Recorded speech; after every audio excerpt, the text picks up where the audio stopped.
Assalamualaikum warahmatullahi wabarakatuh. Selamat pagi anak-anak. Bagaimana kabar kalian pada pagi hari ini? Bu Vera berharap Ananda sekalian di rumah bersama keluarga selalu dalam keadaan sehat dan bersemangat menjalankan aktivitas.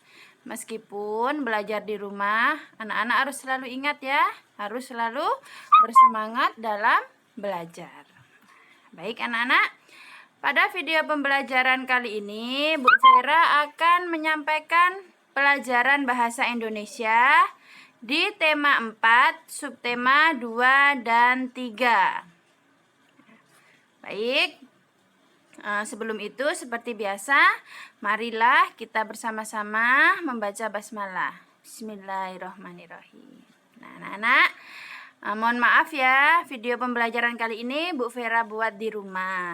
Nanti jika pada videonya kurang jelas tampilan videonya, maka Bu Vera sertakan juga beberapa file yang berupa foto-foto catatan dan foto tentang pelajaran-pelajaran mana yang Bu Guru bahas, baik di buku paket ataupun di LKS. Jadi dengarkan baik-baik suara Bu Guru penyampaian pelajaran bahasa Indonesia. Kita mulai ya. Anak-anak, pada video pembelajaran yang pertama kemarin, pelajaran bahasa Indonesia, Bu Vera sudah menyampaikan tentang unsur-unsur pembentuk suatu cerita atau dongeng. Nah, unsur cerita itu masih ingat ada berapa anak-anak? Ya, betul. Ada dua unsur. Ada unsur intrinsik dan ada unsur ekstrinsik. Sedikit Bu Guru singgung ya, biar ingat. Unsur intrinsik itu unsur yang berasal dari dalam cerita itu sendiri. Unsur-unsur intrinsik ada banyak anak-anak. Ada tema, ada tokoh, ada penokohan atau perwatakan. Ingat ya anak-anak, antara tokoh dan penokohan itu berbeda. Kalau tokoh itu orang atau pelaku atau pemain yang ada di dalam cerita. Sedangkan penokohan itu sama dengan pemberian sifat atau pemberian watak. Nah, nama lain dari penokohan itu perwatakan. Selain itu ada unsur latar atau setting, kemudian alur atau plot, kemudian ada konflik, ada sudut pandang, ada gaya bahasa, dan ada amanat atau pesan moral dalam suatu cerita. Unsur yang kedua adalah unsur ekstrinsik. Kalau unsur ekstrinsik itu unsur yang berasal dari luar karya sastra tersebut. Unsur ekstrinsik itu contohnya seperti latar belakang masyarakat, yaitu lingkungan sekitar, kemudian latar belakang penulis, bisa jadi riwayatnya, kemudian jenis sastra yang ditulis, kemudian kondisi psikologis dari penulis, dan lain sebagainya. Nah, yang seperti itu namanya unsur ekstrinsik anak-anak. Kemarin saat Bu Guru mengambil nilai di subtema 1 LKS, anak-anak maaf ya, banyak yang keliru. Kalau dia riwayat penulis, berarti dia masuk unsur ekstrinsik, unsur dari luar karya sastra tersebut. Baik, sekarang Bu Guru akan masuk di subtema 2 dan subtema 3. Subtema 2 ini anak-anak masih membahas tentang penjabaran lebih luas tentang sudut pandang dan alur dalam cerita. Anak-anak masih ingat apa itu sudut pandang? Sudut pandang adalah cara pengarang menempatkan tokoh atau pelaku di dalam cerita untuk menyampaikan cerita tersebut. Sekali lagi, sudut pandang adalah cara pengarang atau penulis cerita menempatkan tokoh atau pelaku di dalam cerita tersebut untuk menyampaikan ceritanya. Sudut pandang yang sering sekali dipakai pengarang atau penulis itu yaitu sudut pandang orang pertama dan sudut pandang orang ketiga. Pada umumnya anak-anak, sudut pandang orang pertama itu dapat diciri-cirikan dengan penggunaan istilah aku atau saya dalam penyebutan tokoh utama dalam cerita tersebut. Sedangkan sudut pandang orang ketiga biasanya menggunakan istilah dia, ia, atau menggunakan kata ganti atau menggunakan nama orang. Gitu ya. Selanjutnya adalah alur cerita. Nah, alur cerita disebut juga dengan plot. Ingat-ingat ya, nama lain alur cerita adalah plot. Plot adalah jalannya cerita atau rangkaian peristiwa dari awal sampai akhir dalam cerita tersebut. Pada umumnya anak-anak, alur cerita itu terdiri dari beberapa tahap. Yang pertama adalah tahap permulaan atau tahap perkenalan. Tahap perkenalan ini disebut juga dengan eksposisi, yaitu tahap di mana permulaan suatu cerita dimulai dengan adanya suatu kejadian atau peristiwa. Namun, pada tahap perkenalan atau eksposisi ini belum ada muncul ketegangan atau permasalahan anak-anak. Pada tahap perkenalan atau eksposisi ini biasanya nanti akan dikenalkan sifat-sifat pelaku, sifat antar pelaku, kemudian ciri-ciri atau kondisi fisik pelaku dan lingkungan sekitar dalam cerita tersebut. Sekarang yang kedua adalah tahap pertikaian atau disebut juga dengan konflik. Konflik ini atau tahap pertikaian ini yaitu tahap terjadinya pertentangan atau pertikaian atau permasalahan antar pelaku di dalam cerita. Konflik sendiri anak-anak dibagi menjadi dua. Ada konflik internal dan ada konflik eksternal. Apa itu konflik internal, Bu Guru? Konflik internal adalah konflik yang ada dalam diri seorang pemain atau tokoh. Jadi konflik batin anak-anak biasanya kalau konflik internal itu ya. Kemudian yang kedua adalah konflik eksternal. Konflik eksternal adalah konflik yang terjadi dari luar tokoh. Seperti konflik tokoh dengan tokoh atau konflik tokoh dengan lingkungan sekitar. Bisa dengan keluarga atau dengan tetangga, apapun atau tokoh lain yang ada dalam cerita tersebut ya.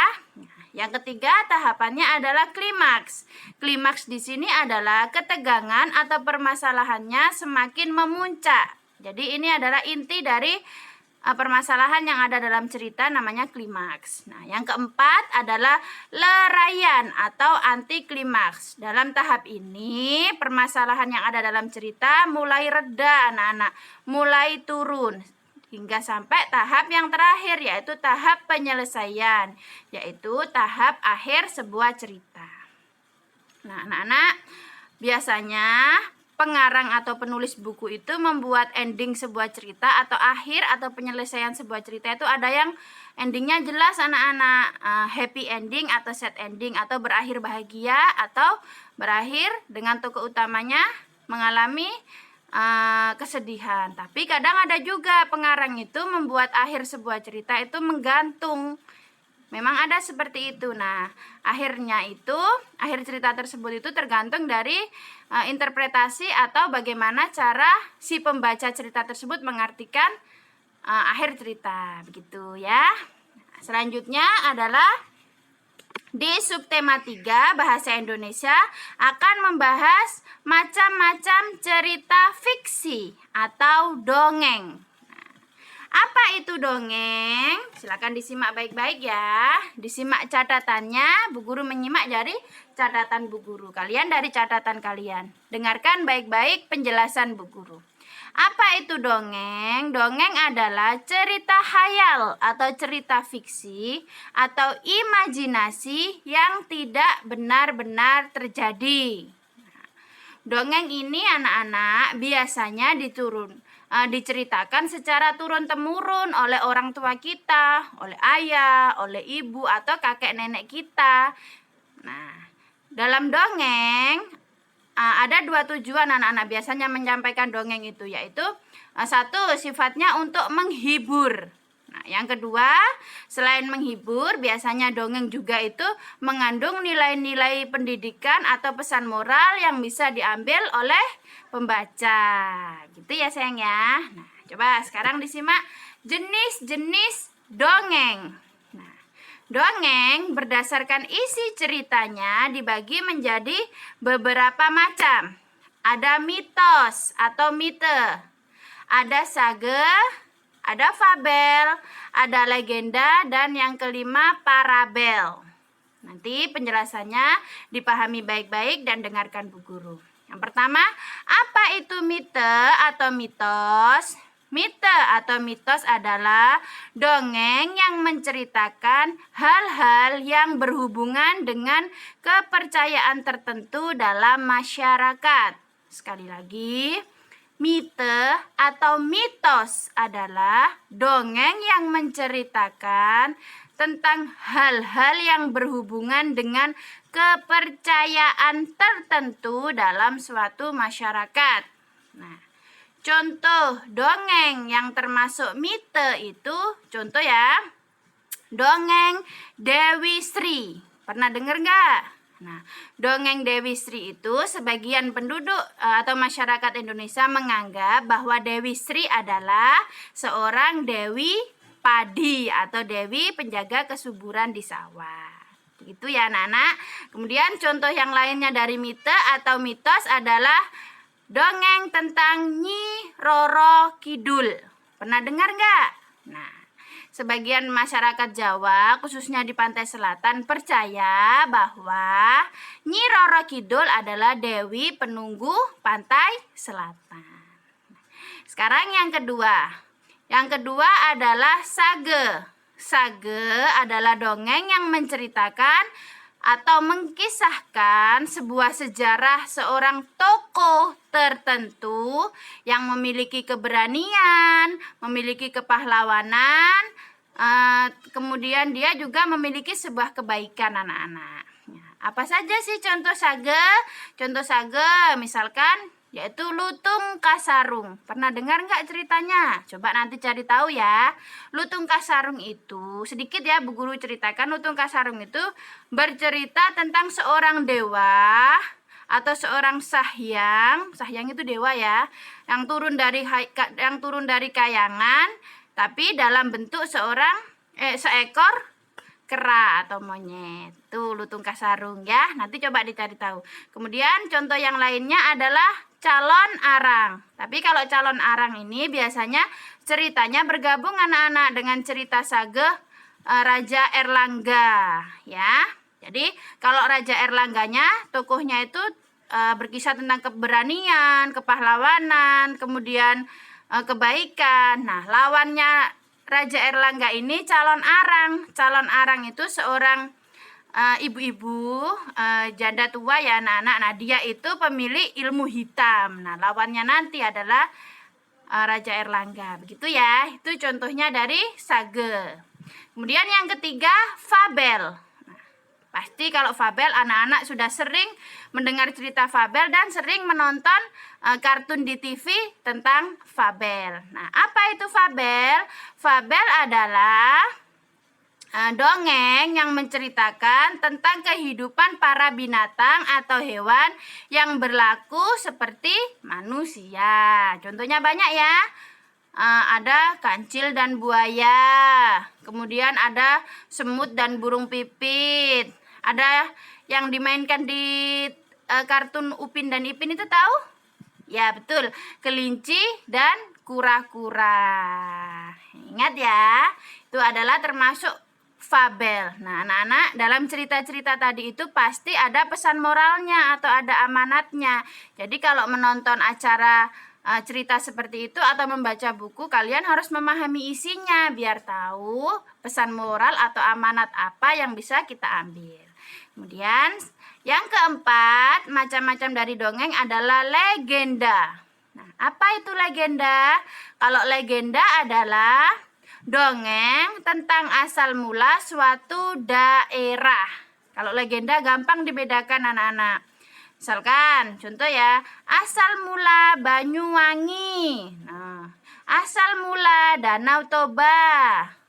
Asal mula Gunung Tangkuban Perahu. Nah, banyak sekali. Kalau sudah menceritakan tentang asal muasal dari sebuah daerah atau tempat, itu dia masuk legenda. Kemudian kalau ceritanya tentang binatang-binatang, berarti dia tentang fabel. Pinter. Sekarang yang terakhir yaitu parabel. Apa itu parabel? Parabel adalah dongeng yang mengandung nilai pendidikan.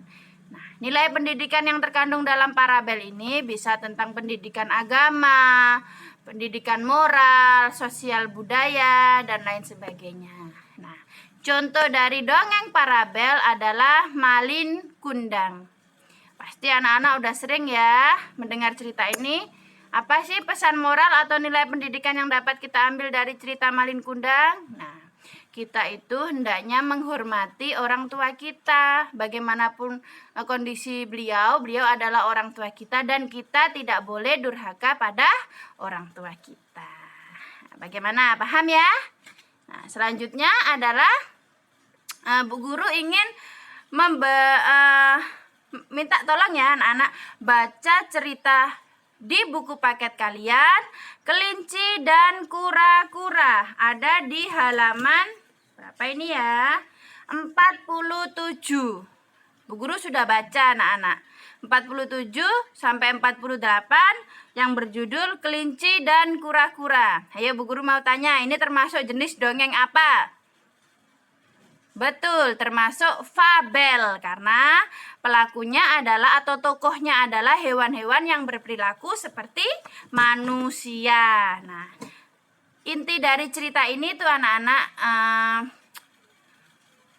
ada seekor kelinci yang terkenal sombong. Dia itu ditantang oleh seekor kura-kura, ditantang untuk lomba lari. Karena sangat sombong dan congkak, kelinci menjawab, kamu tidak mungkin menang, aku yang pasti menang. Padahal pada akhir ceritanya yang menang siapa anak-anak? Betul, yang menang adalah kura-kura karena dia pantang menyerah dan tangguh. Nanti dibaca ya. Nah, setelah itu ini lanjutannya. Setelah itu di buku paket kalian halaman sebentar ya. Di buku paket kalian halaman 58 itu adalah ada cara menyampaikan isi dongeng dalam bentuk peta pikiran. Anak-anak masih ingat peta pikiran? Nah, peta pikiran seperti itu ya, atau peta konsep. Fungsinya itu untuk mendapatkan informasi dari suatu bacaan. Nah, karena Bu Guru sudah baca, Bu Guru akan ulas sedikit ya. Nanti kalian baca sayang, tentang kelinci dan kura-kura. Jadi, judulnya ada di tengah. Judulnya adalah Kelinci dan Kura-Kura. Kemudian siapa saja tokohnya? Tokohnya itu ada kelinci, kura-kura, bekicot, dan keong. Jadi kura-kura, bekicot, dan keong itu berteman anak-anak. Kemudian awal ceritanya itu kura-kura mengajak kelinci untuk berlomba lari. Kemudian kelinci menerimanya dan kelinci mengira anak-anak bahwa dia akan menang. Padahal di akhir ceritanya kura-kura berhasil sampai lebih dulu di garis finish atau garis akhir dan mengalahkan kelinci. Nah, tempat termasuk apa anak-anak? Termasuk unsur intrinsik apa tempat itu? Betul, tempat itu termasuk unsur intrinsik latar atau setting, yaitu setting tempat. Tempatnya ada di hutan. Nah, kemudian sifat tokoh atau penokohan atau perwatakan. Kelinci sombong dan besar kepala. Besar kepala itu ungkapan ya anak-anak atau kiasan. Artinya ya sombong. Kemudian kura-kura pantang menyerah, gigih. Nah ya, baik. Nanti kalau kurang jelas silahkan dengarkan baik-baik lagi video pembelajaran Bu Guru. Kemudian Bu Guru sertakan beberapa file berupa foto-foto catatan dari Bu Guru dan juga halaman berapa yang Bu Guru bahas ini ya. Nanti insya Allah hari apa Bu Guru akan memberikan kalian tugas. Jadi tolong dikerjakan dengan baik-baik. Baca dulu materinya, dengarkan video Bu Guru, insya Allah akan paham. Mohon maaf ya anak-anak jika dalam penjelasan Bu Guru banyak kekurangan dan video Bu Guru juga banyak kekurangan. Semoga dapat membantu Ananda belajar di rumah, terus jaga kesehatan, bantu orang tua. Jangan sia-siakan waktu ya anak-anak, pergunakan waktu kalian dengan baik. Dan yang terakhir, jangan lupa kerjakan sholat. Assalamualaikum warahmatullahi wabarakatuh.